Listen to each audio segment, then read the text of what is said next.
श्रीचक्राख्यसुरम्यदेवनगरे चिन्तामणि मन्दिरे मध्ये हैममहार्घरत्नखचिते सिंहासने संस्थिता श्रीमत्पञ्चदशाक्षरान्वितमनु सौभाग्यवेद्येश्वरी देवी नौमि सदा मदीयजननी श्रीराजराजेश्वरी त्रिनयनि स्वप्रकाशस्वरूपिणी नित्यानन्दप्रदायिनी चिद्रूपिणीं त्रिपुरासुरसंहारिणीं वेणुगानप्रियाम् ओङ्कारिणी प्रणवाक्षरप्रसादिनीम् अपराजितां सकलभुवन आराध्य देवता सकलभुवन आराध्य देवता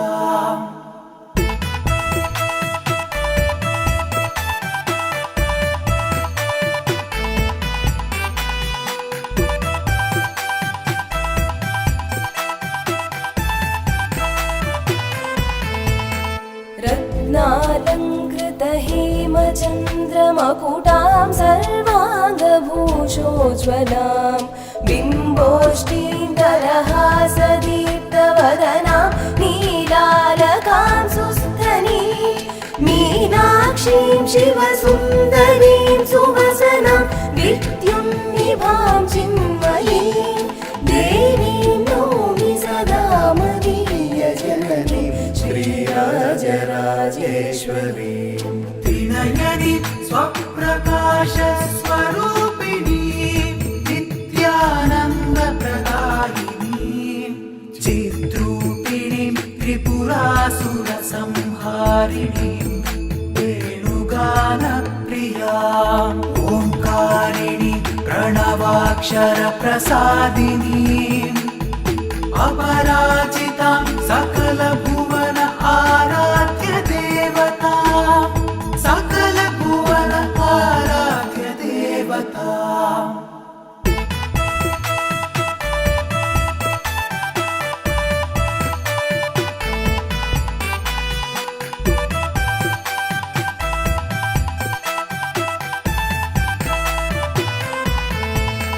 चिद्रूपां भुवनेश्वरीं भगवतीं श्रीकृष्णमायां शिवां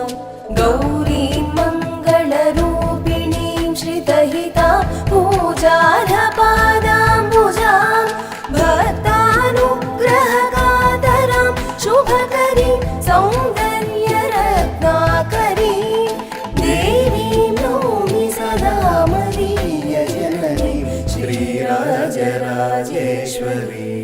त्रिनयनि स्वप्रकाशस्वरूपिणी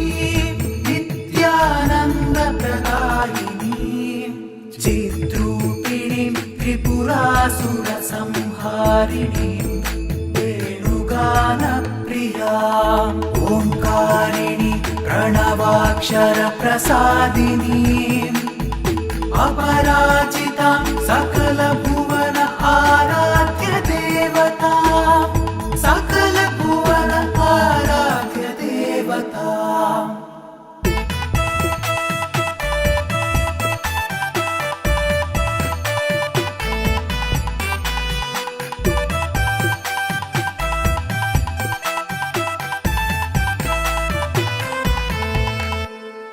दुर्गां दुर्गतिनाशिनीं सकलसत्सौभाग्यसम्पत्प्रदां पञ्चप्रेतवरासनां त्रिभुवनाराध्यां सदा यौवनां श्रीकृष्णप्रियसोदरीं त्रिनयनां नन्दात्मजां सुप्रभां देवीं नौमि सदा मदीयजननीं श्रीराजराजेश्वरी त्रिनयनि स्वप्रकाशस्वरूपिणी नित्यानन्दप्रदायिनी चिद्रूपिणीं त्रिपुरासुरसंहारिणीं वेणुगानप्रियाम् ओङ्कारिणी प्रणवा प्रणवाक्षरप्रसादिनीम् अपराजितां सकलभुवन आराध्य देवता सकलभुवन आराध्य देवता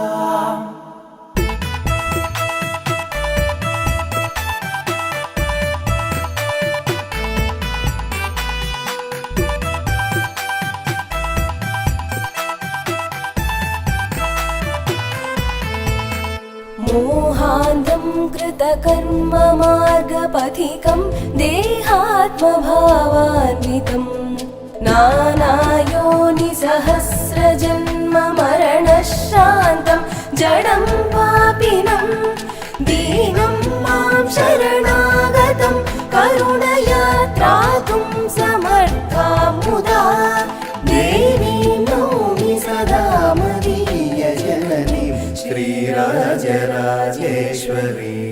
त्रिनयनी स्वप्रकाशस्वरूपिणी नित्यानन्दप्रदायिनी चिद्रूपिणीं त्रिपुरासुरसंहारिणीं वेणुगानप्रियाम् ओङ्कारिणी प्रणवाक्षरप्रसादिनीम् अपराजितां सकलभुवन आराध्य देवता सकलभुवन आराध्य देवता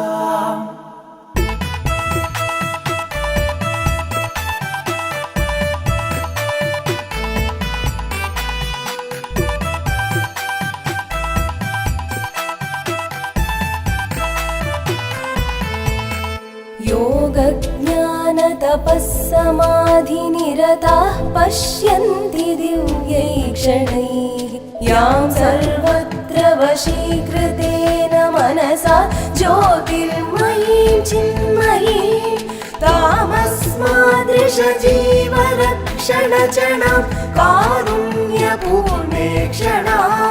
देवीं नौमि सदा मदीयजननीं श्रीराजराजेश्वरी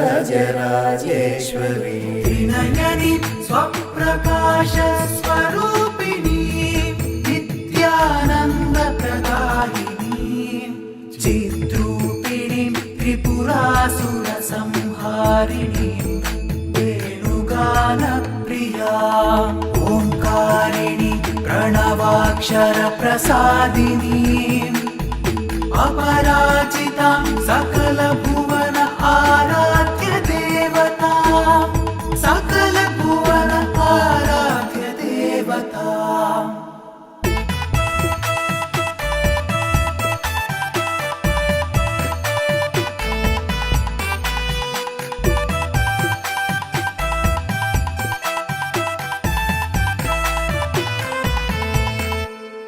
गर्भे जाठरपावके प्रतिपदं चिन्ताकृशानुगृहे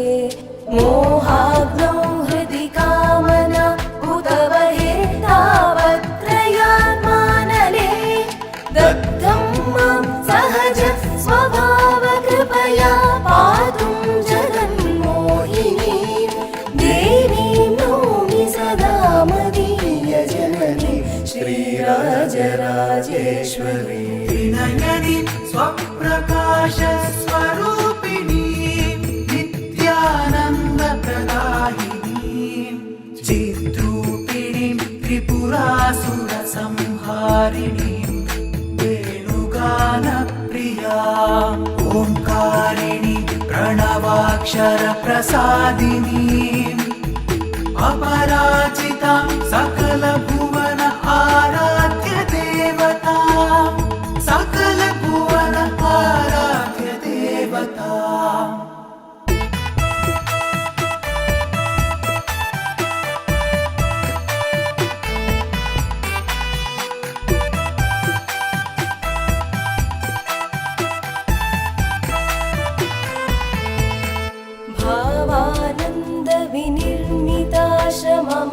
भावानन्दविनिर्मिताश्रममहाक्षेत्रात्म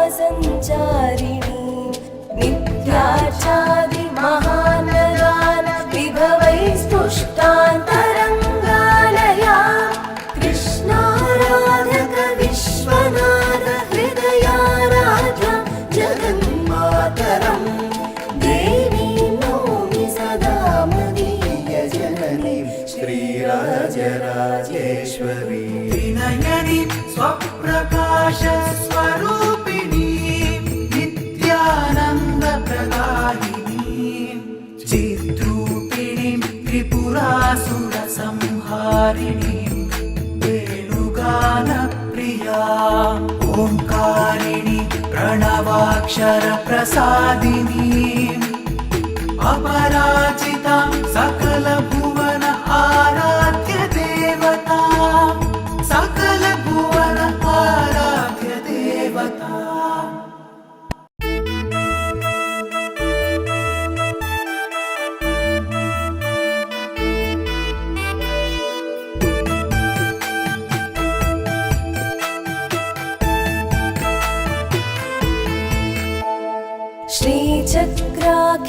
श्रीचक्राख्यसुरम्यदेव नगरे चिन्तामणि मन्दिरे मध्ये हैममहार्घरत्नखचिते सिंहासने संस्थिता श्रीमत्पञ्चदशाक्षरान्वितमनु सौभाग्यवेद्येश्वरी देवीं नौमि सदा मदीयजननी श्रीराजराजेश्वरी त्रिनयनि स्वप्रकाश स्वरूपिणी नित्यानन्दप्रदायिनी चिद्रूपिणीं त्रिपुरासुरसंहारिणीं वेणुगानप्रियाम् ओङ्कारिणी प्रणवाक्षरप्रसादिनीम् अपराजितां सकलभुवन आराध्य देवता सकलभुवन आराध्य देवता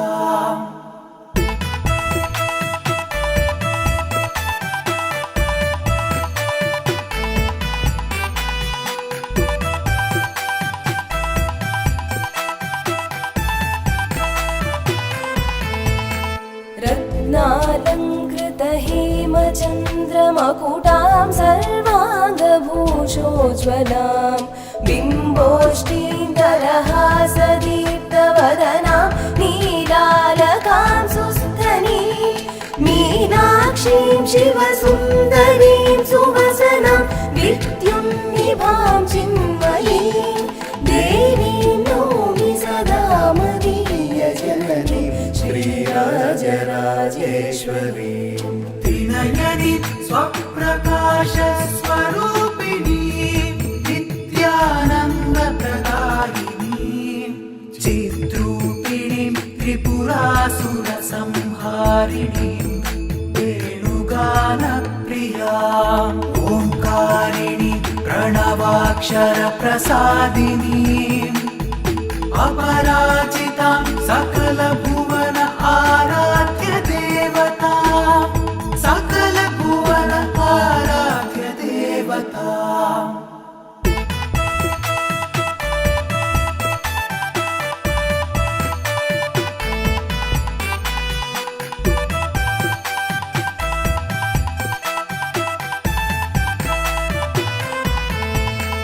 चिद्रूपां भुवनेश्वरीं भगवतीं श्रीकृष्णमायां शिवां गौरीं मङ्गलरूपिणीं श्रितहितां पूजार्हपादाम्बुजां भक्तानुग्रहकातरां शुभकरीं सौन्दर्यरत्नाकरीं देवीं नौमि सदा मदीयजननीं श्रीराजराजेश्वरी त्रिनयनि स्वप्रकाश स्वरूपिणी नित्यानन्दप्रदायिनी चिद्रूपिणीं त्रिपुरासुरसंहारिणीं वेणुगानप्रियाम् ओङ्कारिणी प्रणवाक्षरप्रसादिनीम् अपराजितां सकलभुवन आराध्य देवता सकलभुवन आराध्य देवता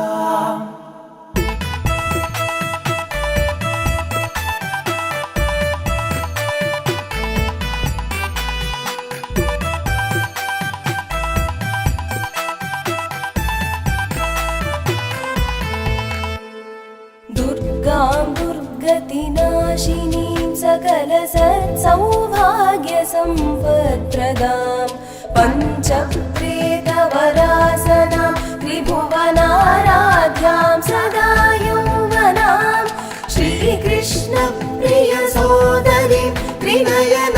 नन्दात्मजां सुप्रभां देवीं नौमि सदा मदीयजननीं श्रीराजराजेश्वरीं त्रिनयनी स्वप्रकाशस्वरूपिणी नित्यानन्दप्रदायिनीं चिद्रूपिणीं त्रिपुरासुरसंहारिणीं वेणुगानप्रियाम् ओंकारिणी प्रणवाक्षरप्रसादिनीम् अपराजितां सकलभुवन आराध्य देवता सकलभुवन आराध्य देवता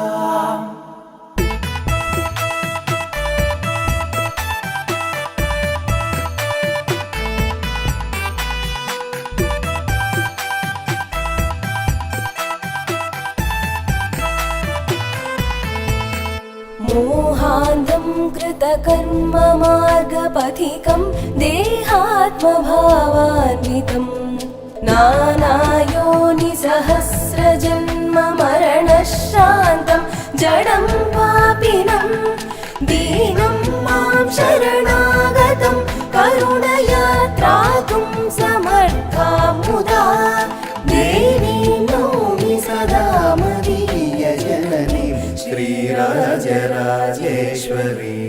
त्रिनयनी स्वप्रकाशस्वरूपिणी नित्यानन्दप्रदायिनीं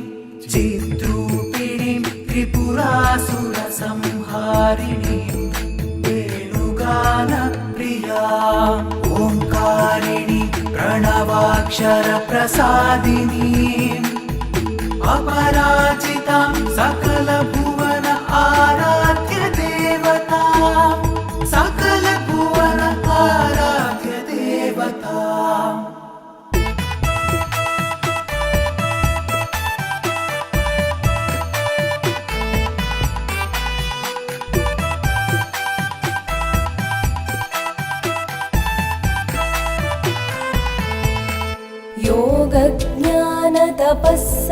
योगज्ञानतपःसमाधिनिरताः पश्यन्ति दिव्यैक्षणैः यां सर्वत्र वशीकृतेन मनसा ज्योतिर्मयीं चिन्मयीं तामस्मादृशजीवरक्षणचणां कारुण्यपूर्णे क्षणां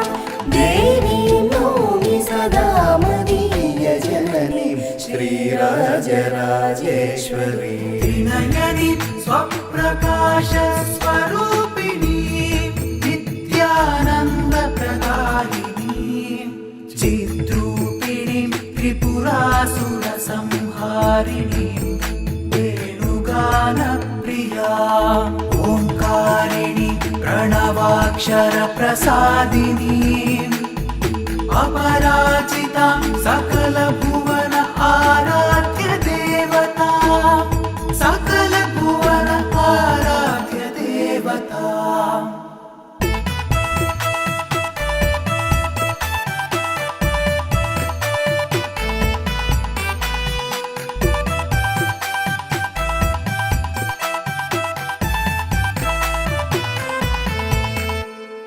गर्भे जाठरपावके प्रतिपदं चिन्ताकृशानुगृहे मोहाग्नौ हृदि कामना उतवहे तावत्रयात्मानले दग्धं मां सहज स्वभावकृपया पातुं जगन्मोहिनीं देवीं नौमि सदा मदीयजननीं श्रीराजराजेश्वरीं त्रिनयनी स्वप्रकाशस्वरूपिणी नित्यानन्दप्रदायिनीं चिद्रूपिणीं त्रिपुरासुरसंहारिणीं वेणुगानप्रियाम् ओंकारिणी प्रणवाक्षरप्रसादिनीम् अपराजितां सकलभुवन आराध्य देवता सकलभुवन आराध्य देवता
प्रणवाक्षरप्रसादिनीम्